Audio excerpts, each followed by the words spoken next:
לקחתי את עצמי לחופשת קריסמס קצרה. חגגתי את השנה החדשה. קפאתי בשלג קסום שהפתיע. הייתי במסיבה שהייתה ממש גרועה.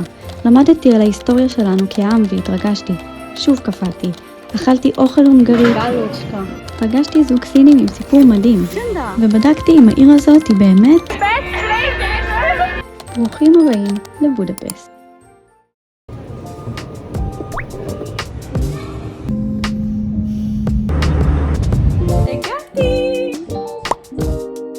אני יוצאת קצת לחקור את הסביבה, אגיד לכם את האמת, עוד לא אהבתי באוויר, אבל בוא נראה.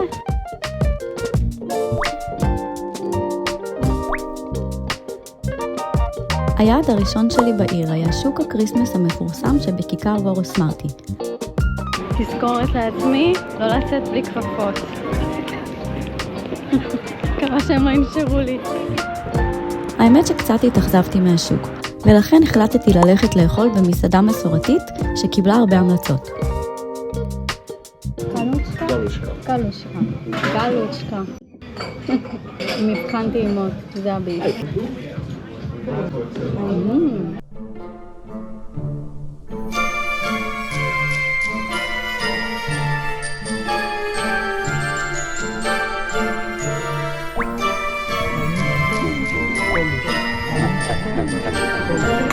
חצי שעה, אני עדיין פה, אני לא קרובה לסיים. אם מישהו זורם ורוצה לבוא לבודפסט, תביאו איתכם 2 חברים.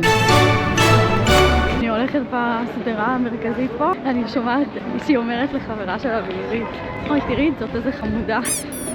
אני מסתכלת עליהן, אומרת להן תודה בנות, איך הם התפתחו.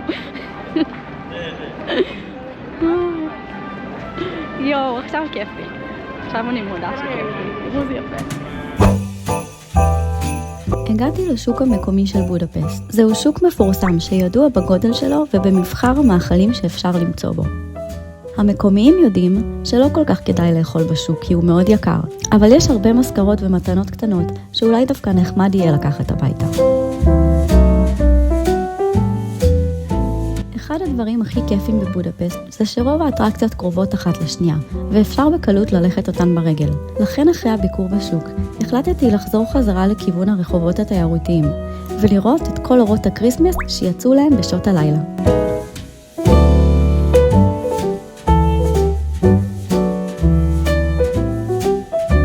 חזרתי לחדר להתארגן לקראת המסיבה של השנה החדשה, ואיך שבאתי לצאת, חיכתה לי הפתעה ממש לא צפויה.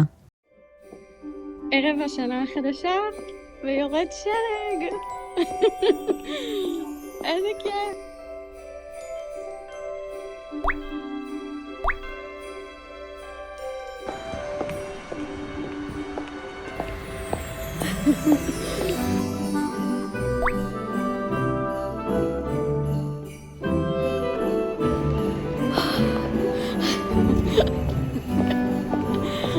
איזה כיף.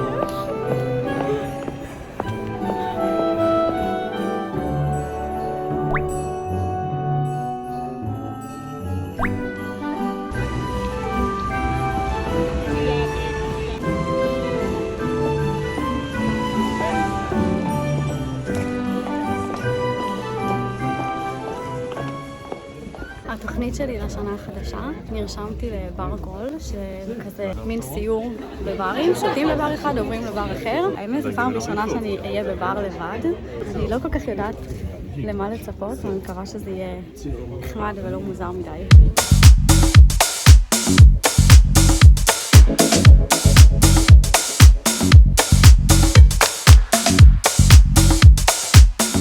עכשיו היה די גרוע, לא נהניתי. רגע, לא יודעת לאן הלכתי אפילו. איפה הקבוצה? שם? טוב, עדכון. הלכתי לאיבוד. איבדתי את הקבוצה, אין לי מושג איפה אני. כל הקבוצה נעלמה. אז עכשיו פתחתי מפה ואני הולכת לבר השני שהם אמורים להיות פה.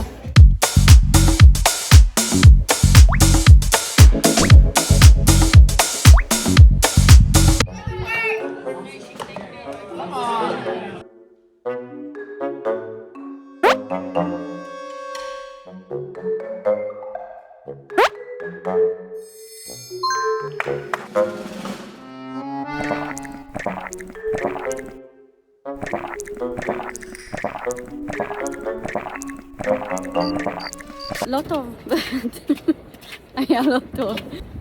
אני לא רוצה לפספס את השנה החדשה בלב העיר עם כל הזיקוקים והכל, אז אני הולכת לשם עכשיו 11:30, אני מקווה להספיק. שם יהיה לי הרבה יותר כיף.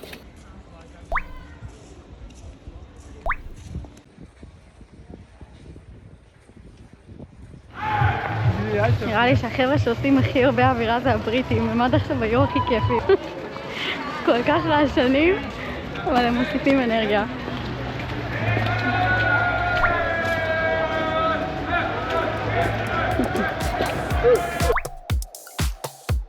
כל הזיקוקים פה זה כמו אזור מלחמה. אוי, לא.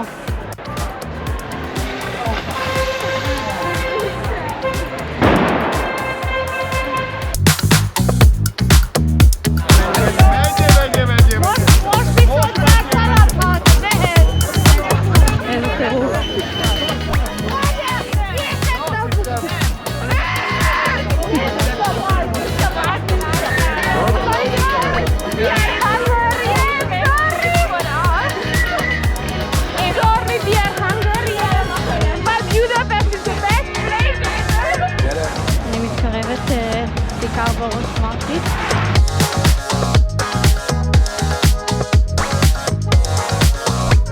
עכשיו גיליתי שהזיקוקים הם בכלל בדנובה ויש 3 דקות, בסה. אני הולכת הכי מהר שאני יכולה ועדיין להיות זהירה. אני רואה את הדנובה באופק ממש קרוב. תחזיקו לי אצבעות.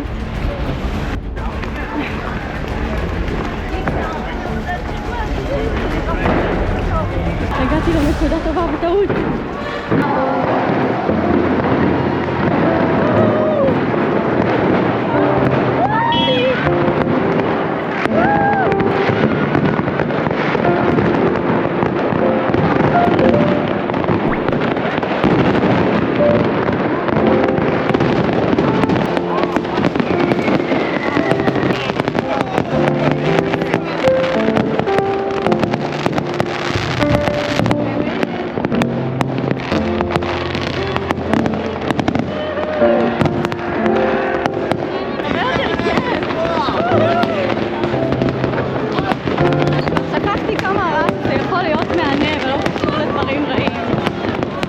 שהשנה החדשה תהיה שנה של שלווה.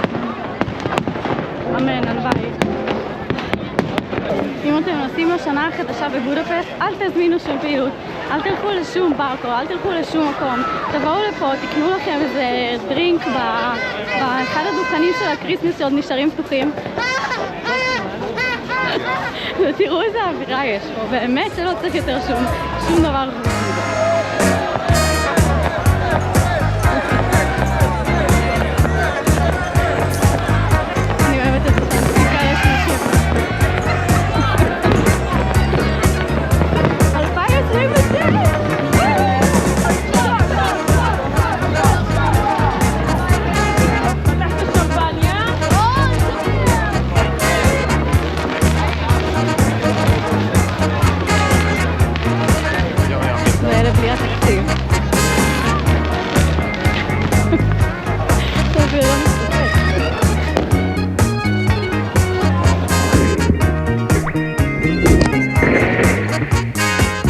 ירדתי למטה כי הייתי כל כך רעבה והרום סרוויס סגור. אז שאלתי את הבחור בקבלה אם יש מכונות כאילו אוטומטיות. הוא אמר לי לא, בואי אחריי נבדוק אם יש פה סנקס. טוב, אני הולכת אחריו. הוא מכניס אותי ללאונג'. קחי מה שאת רוצה על חשבון הבית. נכנסתי ולקחתי קערה של בייגלה וישבתי שם כמו איזה ילדה מסכנה. תראו אותי. אפילו לא שמתי נעליים.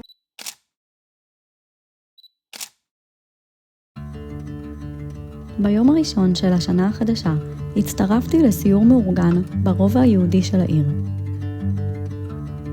הסיור עבר בין כל בתי הכנסת המיוחדים שבעיר, ביניהם בית הכנסת הגדול ביותר באירופה שהיה לא פחות ממדהים. וואו, אתם לא מבינים. כאילו, לא משנה מה אני אצלם פה, אתם לא יכולים להבין את הגודל. זה פשוט מטורף. לסיור הצטרפו גם תיירים לא יהודים, מגרמניה ובריטניה. הייתי ישראלית היחידה בסיור, ושמחתי כשהם שאלו אותי שאלות על ההיסטוריה של ישראל ושל היהדות.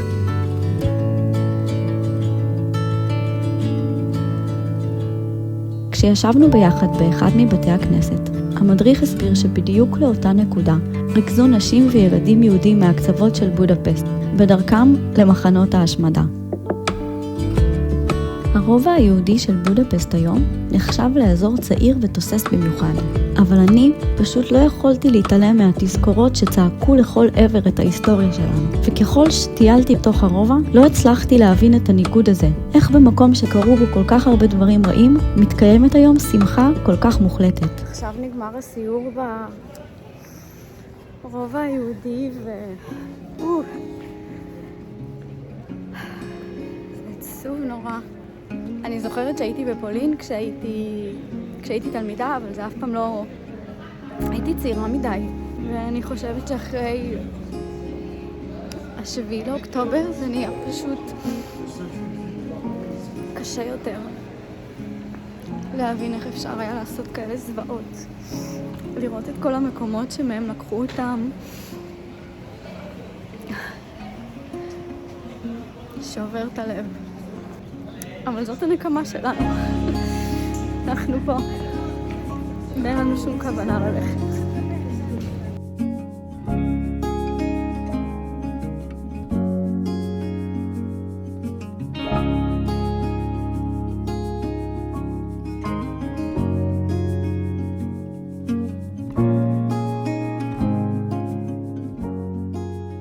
כשראיתי את הלנגוש בסרטונים אחרים, זה היה נראה לא משהו בכלל, אבל אני חייבת שתראו את זה, כי זה פשוט ממש לא פייר כלפי האוכל הזה. זה נראה וואו, והריח שלו כל כך טוב. זה הולך להיות מבוגן, אבל אתם יודעים מה אומרים.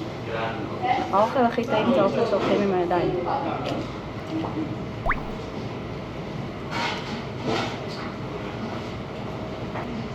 וואו, איזה טעים.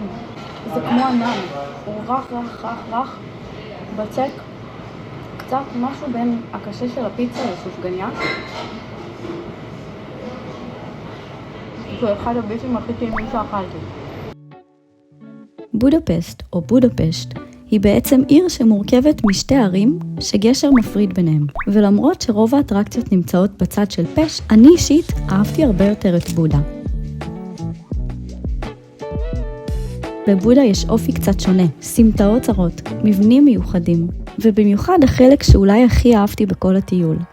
פישרמנס בסטיון, עולם קסום של טירות, מבצרים, ושוק קריסמס הרבה יותר מיוחד ממה שתוכלו למצוא בכיכר ורוסמרטי. אהבתי את כל המבנים, האדריכלות, הפרטים הקטנים, הנוף, שפשוט לא נגמר. אני חבר'ה.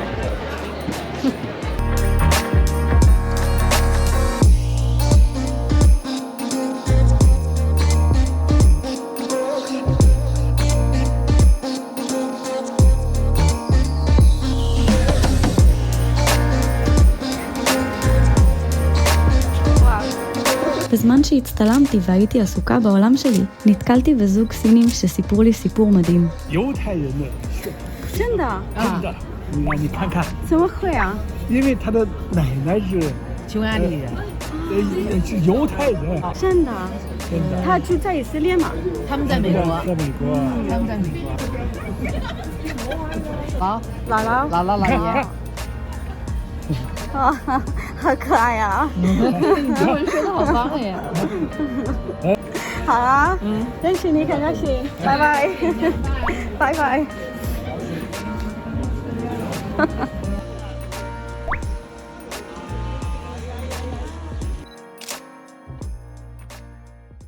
זה הלילה האחרון שלי בבודפשט.